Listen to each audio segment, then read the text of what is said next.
আজকে দুপুরে রান্না শুরু করলাম পেঁয়াজকলি ভাজা দিয়ে, সাদা তেল দিয়ে একটু কাঁচা লঙ্কা কালো জিরে ফোড়ন দিয়ে দিয়েছি। প্রথমে আলুটা দিয়ে দিচ্ছি, এটা নুন হলুদ দিয়ে ভাজতে দিয়ে দেবো, তারপরে পেঁয়াজকলিটা দেবো, কারণ আলুগুলো ভাজতে একটু সময়টা লাগবে ওই জন্য। তো আপনাদের কী কী রান্না করছেন অবশ্যই জানাবেন কমেন্টসে। এই যে পেঁয়াজকলিগুলো দিয়ে দিয়েছি, আর এটা দিয়ে ভালোই ভাজা হয়ে যাচ্ছে, চাপা দিয়ে দিয়ে একটু করে ভালো করে ভেজে নিচ্ছি। পেঁয়াজকলিটা একটু চিংড়ি মাছ দিলে বেশ ভালো লাগে, কিন্তু আজকে নেই চিংড়ি মাছ, তো তাই কী হয়েছে, এমনিই ভালো লাগে খেতে। আর আমি বেরিয়ে পড়ছি, একটুখানি কাজ আছে একটু দরকারে। তো আরেকটা জিনিস রান্না করব, সেটা হচ্ছে ডিম। আর এখানে কাঁচা টমেটো পেয়েছিলাম বাজারে একটু, সেটাও নিয়ে এসেছি। আর এটা হচ্ছে ওলকপি। ওলকপিটা দিয়ে সাউথ ইন্ডিয়ান পোলাও খেতে দারুণ লাগে, তার সাথে ধনেপাতা দারুণ হবে রান্নাটা। তো ডিম ভাজা দেখলেই বেশ মনে হয় যে খেয়ে নিই, তাই না? তো কড়াইতে একটু গোটা গরম মশলা, তেজপাতা আর গোটা জিরে ফোড়ন দিয়ে দিয়েছি। মিক্সিতে পেঁয়াজ আদা রসুন পেস্ট করে নিয়েছি, তো সেটাও দিয়ে দিলাম এর মধ্যে ফোড়নে। তো এটা একটু ভাজা ভাজা করে নিচ্ছি।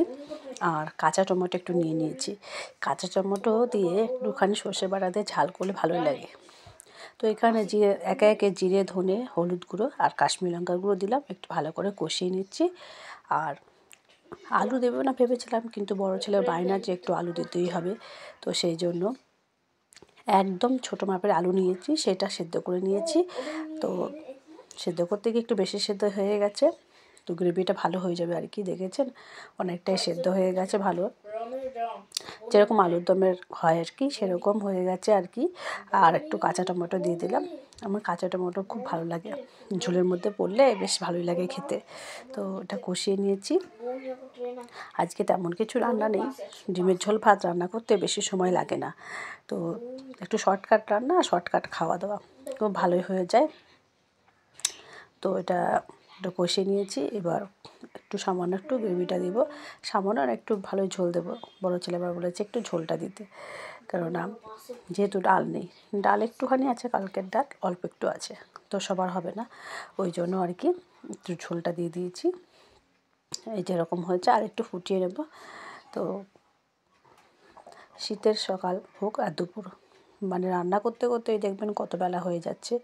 আর একটু ডিম দিয়ে দিলাম, উঠতে না উঠতেই ঘড়ির কাঁটা দৌড়তে থাকে মনে হয়।